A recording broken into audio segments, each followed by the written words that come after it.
战维吃完丈母娘给他准备的宵夜后，在兰家逗留了半个小时。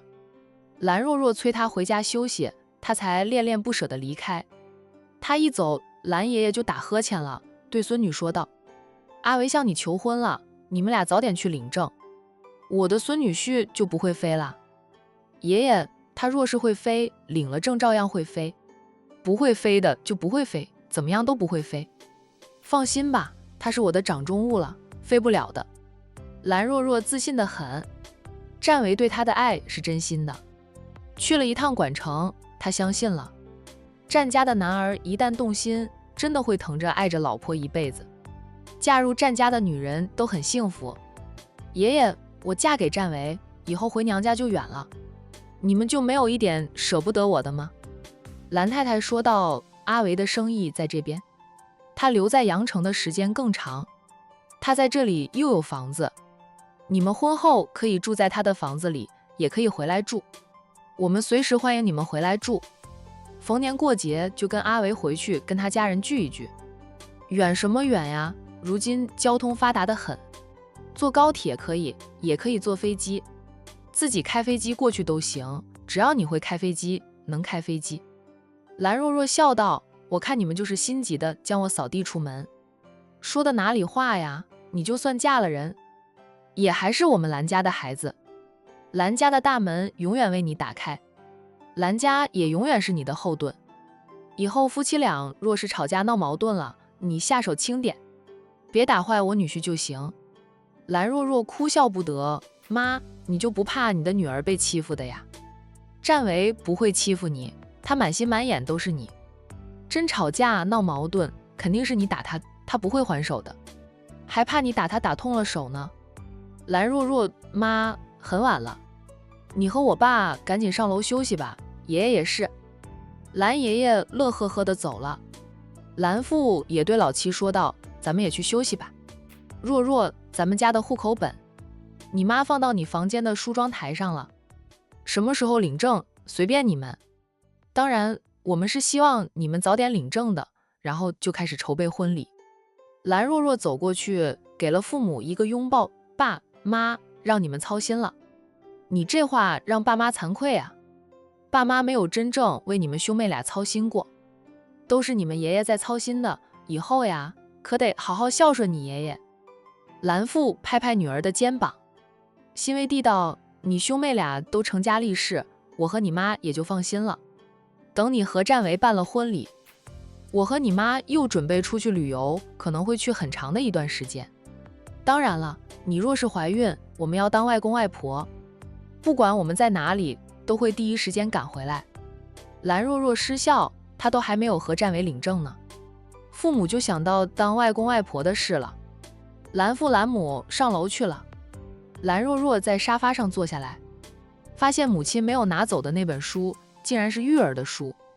她兄妹俩都长这么大了，母亲还看这样的书，是为了以后带外孙做准备吧？亲生儿女都没有那么用心呢。外孙还不知道在哪个角落，他妈都开始学习育儿知识了。由于他兄妹是爷爷奶奶带大的，父母的确不懂怎么带娃。都说隔辈亲是父母将对儿女的爱转移到了他们的孙辈身上。兰若若知道父母是想弥补兄妹俩，觉得对不起兄妹俩，没有尽到父母的责任。拿起那本书，兰若若翻看了2页，她从来没有看过这种书，看了2页就没有耐心看下去，合上了书本，放回了原处。又看一下爷爷和父亲没有收起来的棋盘，他替爷爷下了一子，又坐到父亲那边去再下一子，自己一个人下棋，将父子俩没有下完的那盘棋下完了，输的是他爸。他爸棋艺不咋样的，爷爷却是高手。坐了片刻，兰若若又起身，在大厅来回走了几圈，是觉得吃了一只大鸡腿，他得走动走动，消消食，才不会影响他的睡眠。吃得太饱，晚上是睡不着的。很快变到了零食，兰若若才上楼去，回到自己的闺房。果然在自己的梳妆台看到了户口本，她走过去，用手机拍了个照，然后发给战维：“我妈都将户口本拿给我了。”战维很快回复他，咱们从管城回来时，我妈就将我家的户口本给我带过来了。若若，我们什么时候去领结婚证？不管什么时候，只要你说了，我随时配合。做梦都想领证，领了结婚证，他们就是合法的夫妻，他就不必克制着男人的本性。不着急，我又不会飞了。蓝若若并不着急，她说道，让我们两家家长见面，慢慢的选好日子办婚礼的，我们再去领结婚证也不晚。结婚很容易，要相亲相爱走完一生就挺难的，未来几十年会出现很多变数。蓝若若也给自己一段时间好好的想一想，是不是就要这样嫁人？婚姻是大事，一旦决定了就是一辈子的。好，我明天就让我爸妈过来提亲，给我们挑个好日子办婚礼。领证办手续是很快，他不想太快，他愿意等，先让家里长辈备上厚礼过来提亲吧。好，很晚了，你早点休息，明天还要上班呢。明天我给你送爱心早餐过去，你不用在家里吃早餐。战维说道。蓝若若心里甜丝丝的，嘴上却说道，我又不算挑嘴，家里的阿姨准备的早餐也好吃，你不用那么早起来做早餐，多睡会儿。但我想给你做早餐，若是有时间，以后你的每日三餐我都包了，我要将你的胃养熟。蓝若若笑，你不怕累的话，那就做吧。我觉得你做的饭菜是真的很合我口味，厨艺远胜于很多厨师了。战维的兄弟都会烧菜做饭，其中六少做的菜最好吃。他跟战维回管城见家长时，有幸吃到了战家六少爷做的饭菜，真的是特别好吃。哪怕六少做的菜，他平时也经常吃到。同一样菜，战六少做出来的就是比别人做的好吃。怪不得六少奶奶都被六少拿捏住胃了。一夜再无话。隔天，战维还真的起了个大早，给他心爱的人儿准备了爱心早餐，用保温饭盒装好，然后去了蓝氏集团，在蓝若若的办公室门口等着他。比蓝若若先到公司的秘书请战维去贵宾室等着，战维都不走，坚持要在门口等着，说什么蓝若若一出电梯就能看到他。秘书偷笑，恋爱期的男女不能以常人的眼光看他们做的事。蓝若若也比往常早到公司，他哥哥还以为他起晚了，不想吃早餐呢，没想到人家是回公司吃心上人送过来的爱心早餐。若若，蓝若若一出电梯，还真的第一眼就看到了等着他的战维。他脸上扬起笑容，边走向战维边说道，你来得真早，怕你等着，我都特意早出门的了，是不是等了很久？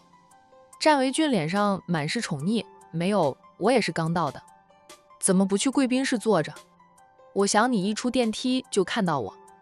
蓝若若笑容更甜了，两个人是秘书如无物，彼此眼里只有对方。一起进了副总裁办公室，关上了办公室的大门，不让人打扰他们俩谈情说爱。秘书很是羡慕，以前两个人针锋相对时恨不得弄死对方，一旦爱上了又宠在心尖上，真的是捧在手心里怕摔着，含在嘴里又怕化了。战维进去后就走到待客区的沙发前，打开了保温饭盒的盖子，是3层的饭盒，他将每一层拿出来摆在茶几上，都是我早上做的，营养搭配均匀，也都是你爱吃的。蓝若若走过来，看到他送来的早餐，的确是他平时爱吃的，看着就觉得很好吃，色香味俱全。蓝若若坐下来，接过他递来的筷子，迫不及待地吃起来。战维，你吃过了吗？吃过了，你慢慢吃，我去给你煮杯咖啡。好。蓝若若在吃早餐，战维就进了茶水间给他煮咖啡。他刚进了茶水间，蓝东晓就推门进来，手里还提着一个保温饭盒，边进来边说道，若若，我看你没有吃早餐，就给你打包过来，你都吃上了呀。见妹妹正吃得津津有味，蓝东晓走过来，是战维给你送来的。那小子倒是殷勤，他将保温饭盒放下，大哥这是多此一举了。蓝若若笑，大哥自己吃吧，昨晚占维就说了，今天会给我送早餐，他做的好吃。大哥这是被逼着吃了一肚子狗粮呀。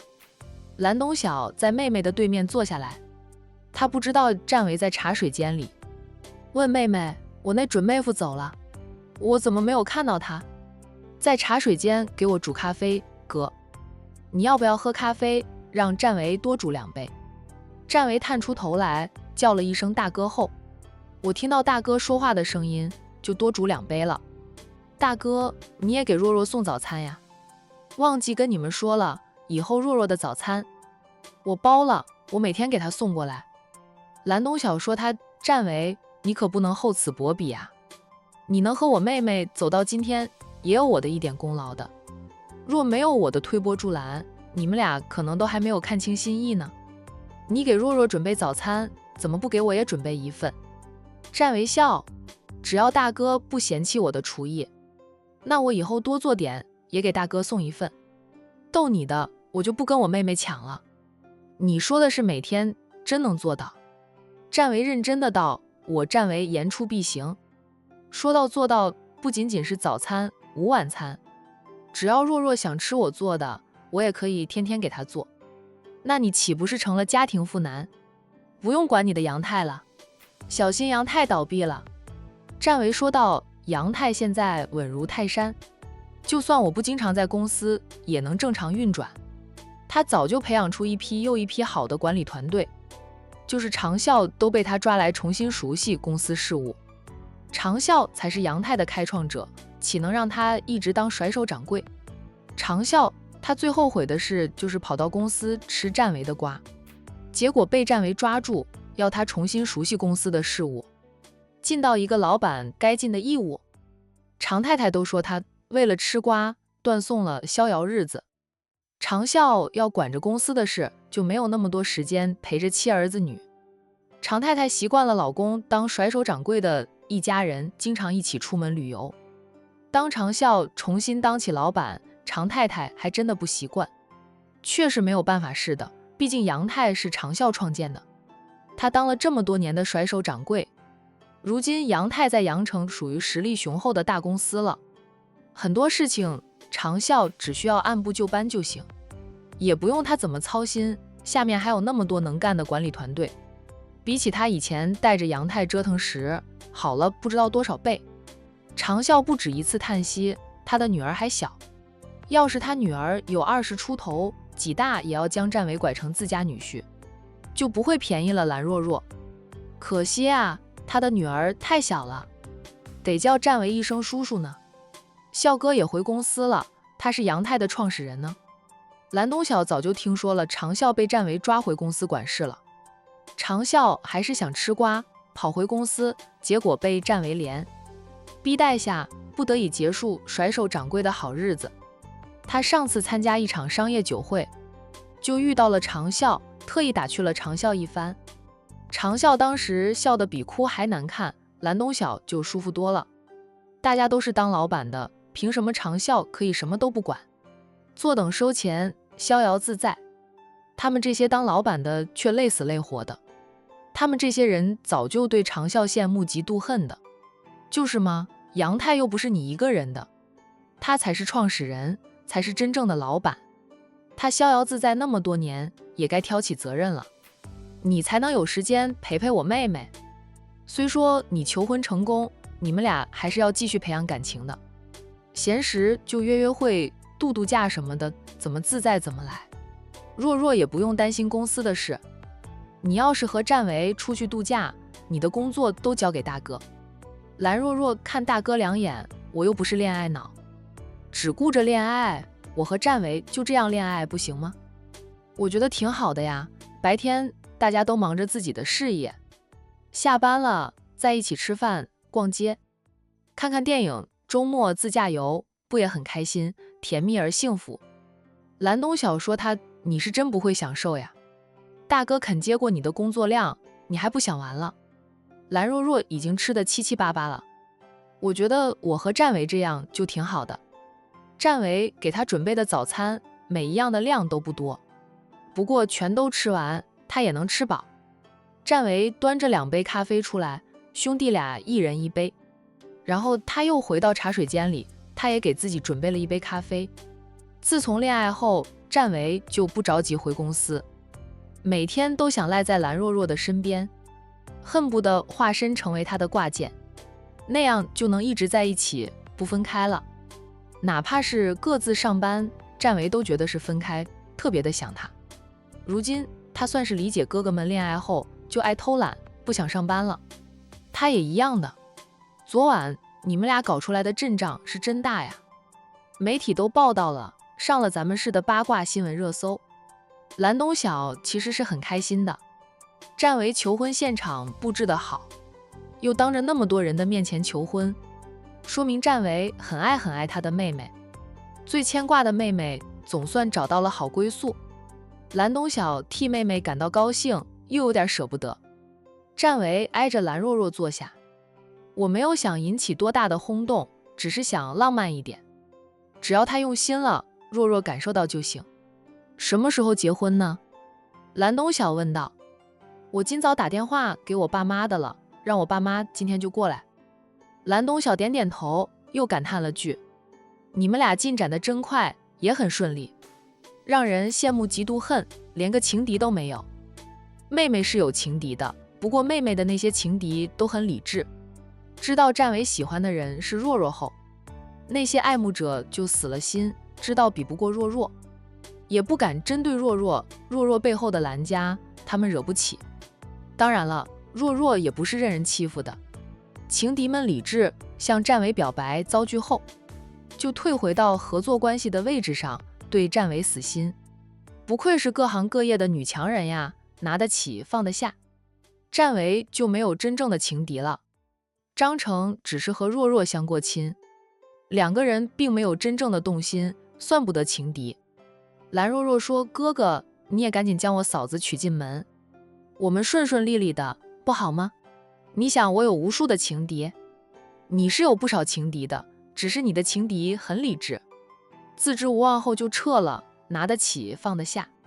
那是像苏总那样的情敌，来10个我也不怕。